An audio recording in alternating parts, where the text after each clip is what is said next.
আচ্ছা,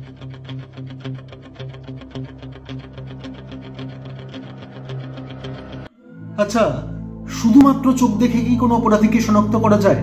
বা তাকানোর ভঙ্গি, চাউনি এগুলো দেখে বলে দেওয়া যায় যে কে অপরাধী আর কে অপরাধী নয়? এই প্রশ্নগুলো নিয়েই চর্চা চলছে।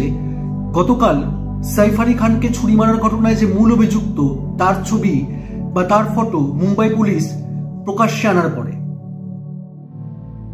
তবে শুধুমাত্র সাইফ আলী খান ঘটনায় মূল অভিযুক্তের ছবিই নয়, আরেকজনের তাকানোর ভঙ্গি নিয়েও সাম্প্রতিক অতীতে বা সাম্প্রতিক সময়েও খুব চর্চা চলছে। তা হলো আরজি কর কাণ্ডে মূল অভিযুক্ত সঞ্জয় রায়ের তাকানোর ভঙ্গি নিয়ে।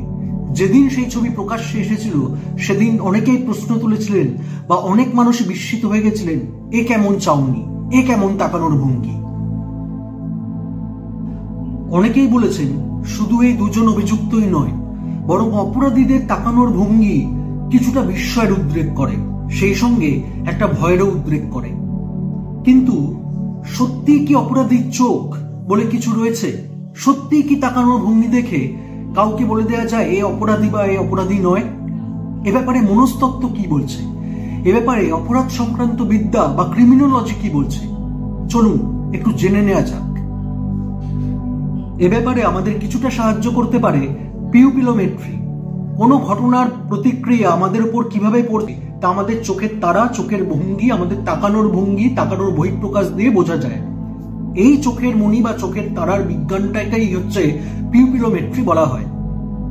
এছাড়া আই ট্র্যাকিং এর যে বিভিন্ন স্টাডিজ রয়েছে, সেই সমস্ত স্টাডিজ দেখিয়েছে যে সমস্ত দাগী অপরাধীদের ক্ষেত্রে বা বেশিরভাগ দাগী অপরাধীদের ক্ষেত্রে একটা জিনিস কমন, সেটা হচ্ছে কি হিমশীতল নির্মোহ একটা দৃষ্টি, যা কোথাও গিয়ে একটা নিষ্ঠুরতার সাক্ষ্য বহন করে। এমনও পরীক্ষা করে দেখা গেছে যে তাদের সামনে কোনো হিংসাত্মক ঘটনা ঘটলে বা একটা বেদনাদায়ক ঘটনা ঘটলেও তাদের চোখের তারার বিন্দুমাত্র কোনো পরিবর্তন হয় না, বা চোখের মনির বিন্দুমাত্র কোনো পরিবর্তন হয় না, যেটা গড়পড়তা যে কোনো সাধারণ মানুষের ক্ষেত্রেই ঘটে। আর সেটা হয় না বলেই এই সমস্ত মানুষেরা এই দাগী অপরাধ, সে সমস্ত ঘৃণ্য অপরাধগুলো করে থাকতে পারে। বিশেষজ্ঞরা আরেকটি বিষয়ের কথা উল্লেখ করছেন, তা হলো সাইকোপ্যাথ যারা হয়, অর্থাৎ যারা ঘৃণ্য অপরাধ করে থাকে, তাদের চাউনির মধ্যে আরেকটি বিষয় কমন রয়েছে। সেটা হলো যেন তাদের চোখ সবসময় কোনো কিছু সন্ধান করছে, যেন কোনো শিকার খুঁজছে। মনে করে দেখুন সঞ্জয় রায়ের চোখ, মনে করে দেখুন সাইফ আলী কাণ্ডে মূল অভিযুক্তের চোখের চাউনি। একে বিশেষজ্ঞরা বলছেন প্রিডেটরি গেজ বা শিকারী চাউনি।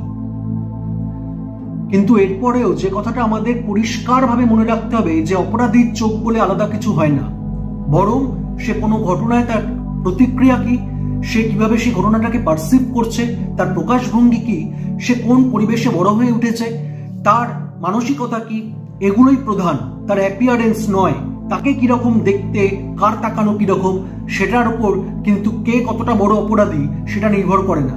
হ্যাঁ, ঘটনাচক্রে বেশ কিছু বড় বড় অপরাধীর মধ্যে বা বেশ কয়েকজন অপরাধীর মধ্যে তাদের তাকানোর ভঙ্গির মধ্যে একটা সামঞ্জস্য লক্ষ্য করা গেছে, কিন্তু এটা নিছকই সমাপতনও হতে পারে। ফলে আমাদের এটা মাথায় রাখা প্রয়োজন যে কোনো স্টিরিওটাইপ একটা ধারণায় যাওয়ার আগে সে ব্যাপারে সতর্ক হওয়া প্রয়োজন, এবং এটা আমাদের মাথায় রাখা প্রয়োজন যে শুধুমাত্র দেখা দিয়ে বা কারো চাউনি দিয়ে সেই লোকটিকে বা সেই মানুষটিকে বিচার করা সম্পূর্ণ অর্থহীন এবং সম্পূর্ণ অবাস্তব, এবং সেটা অত্যন্ত অন্যায়।